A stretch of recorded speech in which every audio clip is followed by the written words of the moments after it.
Assalamualaikum warahmatullahi wabarakatuh. Kembali lagi dengan saya, Aninda Salsabila. Pada video kali ini, kita akan membahas mengenai metode pembelajaran inovatif. Salah satunya, ini ada metode pembelajaran snowball throwing. Nah, pasti kalian penasaran sih, apa itu metode pembelajaran snowball throwing? Bagaimana sih langkah-langkahnya? Tujuannya apa? Kenapa metode pembelajaran snowball throwing ini termasuk ke dalam metode pembelajaran yang inovatif? Nah, makanya kalian simak baik-baik ya video kali ini.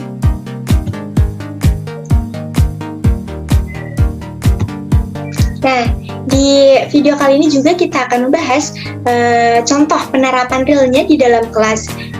Di sini saya akan mengambil tema mengenai materi komunikasi kantor yang akan diaplikasikan di dalam kelas SMK kelas 10 jurusan administrasi perkantoran. Jadi metode pembelajaran snowball throwing ini yaitu metode dengan pembelajaran dengan menggunakan pertanyaan dari kertas yang digulung bulat berbentuk bola, kemudian dilemparkan secara bergilir di antara sesama peserta didik pada kelompok lain yang masing-masing peserta didik menjawab pertanyaan dari bola yang diperoleh.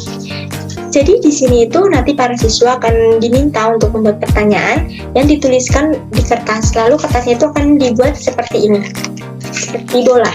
Karena kan ini metode pembelajaran snowball throwing. Snow ini karena kan artinya salju. Nah, kertas ini kan putih, jadi dinamain snowball. Nah, jadi snowball throwing ini dimaksudkan untuk menggali potensi kepemimpinan peserta didik dalam kelompok dan keterampilan membuat jawaban pertanyaan yang dipadukan melalui suatu permainan. Jadi peserta didik setelah menuliskan pertanyaannya dan menggulung kertasnya, kertas ini itu nanti akan dilempar secara bergilir dari satu siswa ke siswa lainnya. Otomatis kan ini secara tidak langsung seperti sebuah permainan.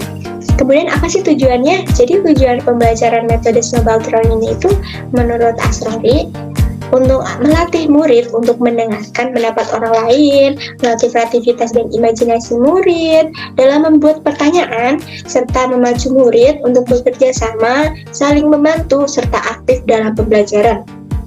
Nah, melatih kreativitas dan imajinasi. Jadi siswa di sini tuh dilatih untuk bisa kreatif dan berimajinasi dalam membuat pertanyaan yang berkaitan dengan materi yang disajikan oleh guru. Kemudian gimana sih sintak atau langkah-langkah metode pembelajarannya? Jadi langkah yang pertama itu guru akan menyampaikan terlebih dahulu materi yang akan disajikan. Nah, kemudian yang kedua itu guru membentuk kelompok-kelompok dan memanggil masing-masing ketua kelompok untuk memberikan penjelasan tentang materi. Yang ketiga, masing-masing ketua kelompok kembali ke kelompoknya masing-masing, kemudian menjelaskan materi yang disampaikan oleh guru kepada temannya. Yang keempat, kemudian masing-masing siswa diberikan satu lembar kerja untuk menuliskan pertanyaan apa saja yang menyangkut materi yang sudah dijelaskan oleh ketua kelompok tadi. Jadi di sini sudah tuh bebas membuat pertanyaan yang sesuai dengan materi. Kemudian langkah yang kelima itu kertas tersebut dibuat seperti bola, lalu bola ini akan dilempar dari satu siswa ke siswa yang lainnya. Nah, setelah siswa yang mendapatkan satu pertanyaan tersebut akan diberikan kesempatan untuk bisa menjawab pertanyaan yang tertulis di dalam kertas yang berbentuk bola tersebut secara bergantian. Dan langkah yang terakhir itu evaluasi. Guru akan melakukan evaluasi terhadap pembelajaran yang telah dilakukan.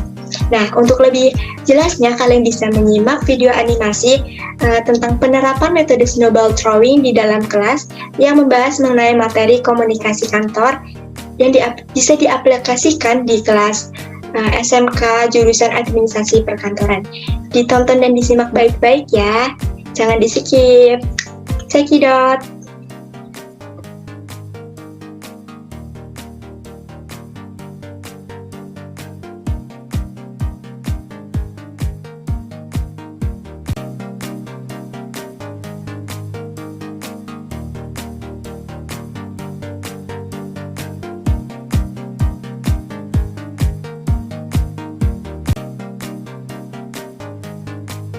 Pada tahap yang pertama, awal pembelajaran, guru akan menyampaikan terlebih dahulu materi yang akan disajikan, di mana di sini yaitu materi mengenai komunikasi kantor.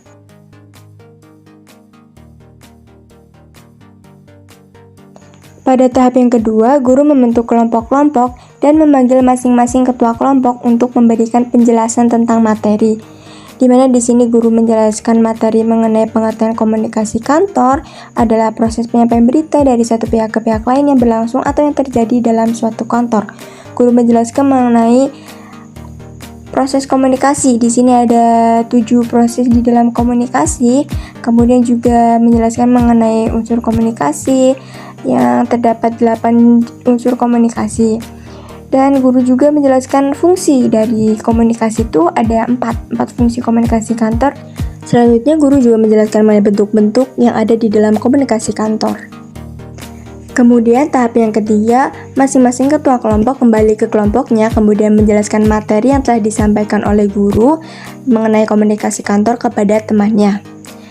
Di mana di sini ketua itu menjelaskan kepada kelompoknya masing-masing tentang pengertian komunikasi kantor, unsur-unsur komunikasi kantor, proses komunikasi kantor, serta fungsinya dan lain-lain yang tadi sudah dijelaskan oleh guru. Selanjutnya tahap 4, kemudian masing-masing siswa diberi 1 lembar kerja untuk menuliskan pertanyaan apa saja yang menyangkut materi komunikasi kantor yang sudah dijelaskan oleh ketua kelompoknya. Di mana di sini pertanyaan menyangkut proses komunikasi dan lain-lain. Nah, kemudian tahap yang kelima, kertas tersebut dibentuk atau dibuat seperti bola dan dilempar dari satu siswa ke siswa lainnya. Bisa dari kelompok 1 ke kelompok 2 ataupun dari kelompok 2 ke kelompok 1.